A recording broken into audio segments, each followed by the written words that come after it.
दादा दादी की शिक्षाप्रद कहानियाँ।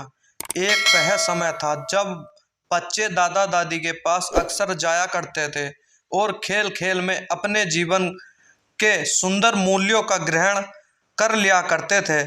पर आज अब अव्यवस्थाएं बढ़ती जा रही हैं। ऐसे समय में ये कहानियाँ ही हैं कि जो हमें आने वाली पीढ़ियों के और निकट ला सकती है।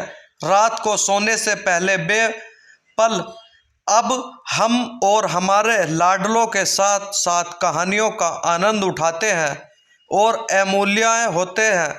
इन्हीं पलों में अचानक से हमारे जीवन में बच्चों के लिए प्यार और बढ़ जाता है और बच्चों से भी हमें कुछ सीख मिल जाती है और बड़ों से भी हमें, दादा दादी से भी, माता पिता से भी हमें बहुत सारी सीख मिलती है।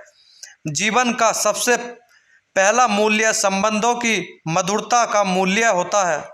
यहाँ जो भी कहानी है हमें एक छोटे बच्चे की आंखों से देखने की कोशिश की गई है। हर कहानी को एक बच्चे के कानों से सुना जाए तो बच्चे के मन को समझ आएगा कि कोशिश की गई है कि ऐसे कोई भी शब्द जो उनके कोमल मन को चुभे और उन्हीं कहानियों के माध्यम से कोने कोने तक एवं उनके कानों में जा पहुँचे। हर कहानी में एक सकारात्मक अंत जरूर मिलता है जिससे कि बच्चों के संग्रह को मिलने से एक सार्थक आरंभ किया जाता है। हम बच्चे के बचपन की यादें बताएंगे। एक शहर में एक गली में एक पुराना मकान था। उसमें एक बूढ़ा व्यक्ति यानी कि माता पिता और दादा दादी रहते थे। उसका और कोई रिश्तेदार न था, ना कोई दोस्त था। वह हमेशा अकेला रहता था। इस पुराने मकान में ठीक से उनका गुजारा नहीं चल रहा था। उस घर में एक छोटा सा बच्चा रोहित और उसके माता पिता दादा दादी के साथ रहता था। बूढ़े व्यक्ति को बच्चे से बहुत प्रेम था। जब वह बच्चे को देखते थे तो प्यार से हाथ हिलाकर उनको छोटी छोटी कहानियां सुनाते थे।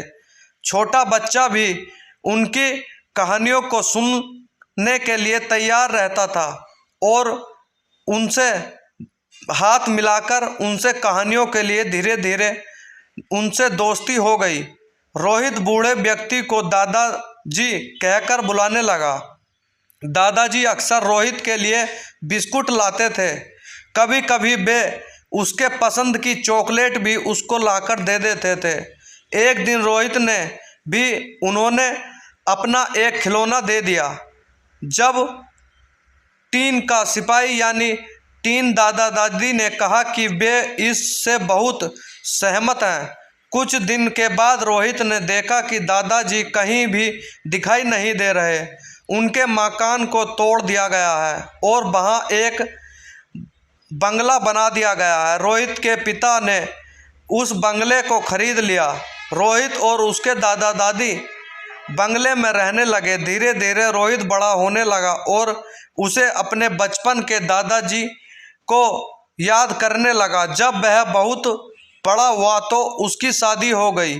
तब उसकी पत्नी भी बाहर रहने लगी। एक दिन वह अपनी पति के साथ बंगले के बगीचे में बैठा था। तभी अचानक से उसको दादाजी उसके दिखाई दिए और उनसे कहानियों की जिद करने लगा। दादाजी ने सारी कहानी अपने ऊपर सुनाई और उसका बचपन का खिलौना भी अचानक रोहित को दे दिया। उसे याद आया कि दादाजी ने कहा था यह खिलौना तो मैं बहुत संभाल कर रखूँगा। रोहित ने अपनी पत्नी को अपने बचपन की सारी बातें सुनाई। सुनते सुनते उसकी आंख भर आई। वह पुराना खिलौना हमेशा उस बचपन की यादें लाता रहेगा। साथ ही उसे दादाजी भी याद आते रहेंगे।